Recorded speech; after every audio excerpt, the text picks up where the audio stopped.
Hello বন্ধুরা, আজকে আমরা জানবো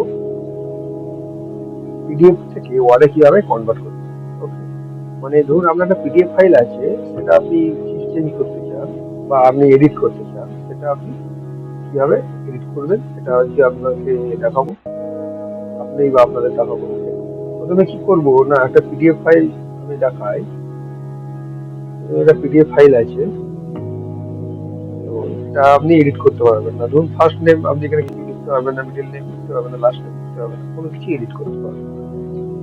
তবে এটা আমরা এডিট করছি তখনই পারবো যখন আমরা এটাকে ওয়ার্ডে কনভার্ট করে নেবো। এই জন্য কি করবো না, আমরা প্রথমে ওয়ার্ডটাকে ওপেন করে নেবো, মাইক্রোসফট ওয়ার্ড 2016। ঠিক আছে, ওপেন করার পরে আমরা চলে আসবো ওপেন আদার ডকুমেন্ট।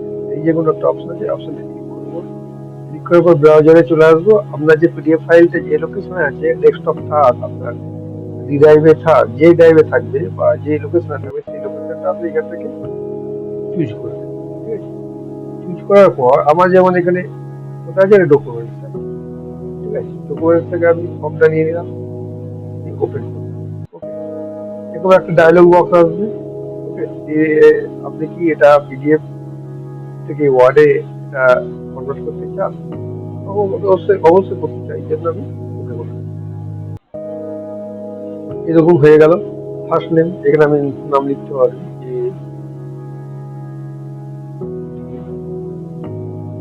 যে আপনি এখানে নাম লিখতে পারেন, যেমন এ রায় লিখলাম ফার্স্ট নেম।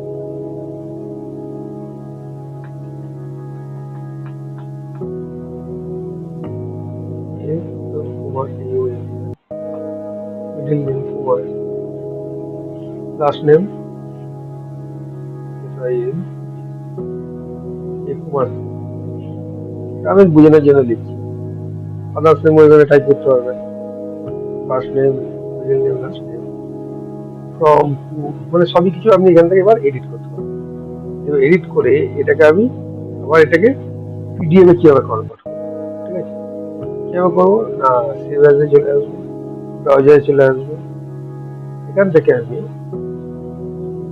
পিডিএফ আছে অপশনটা সিলেক্ট করবো। এটা আমি ফর্ম 2 নাম দেবো, 2 নাম দেবো, দিয়ে ডকুমেন্টসে সেভ করার জন্য বুঝে রাখি। সেভ হয়ে গেছে। আমি ওপেন করে দেখাই আপনাদের।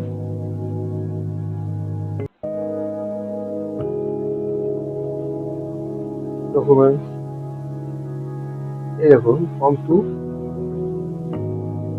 আমি যেটুকু অংশ এডিট করেছিলাম দেখতে পাচ্ছেন, এ কুমার, এবং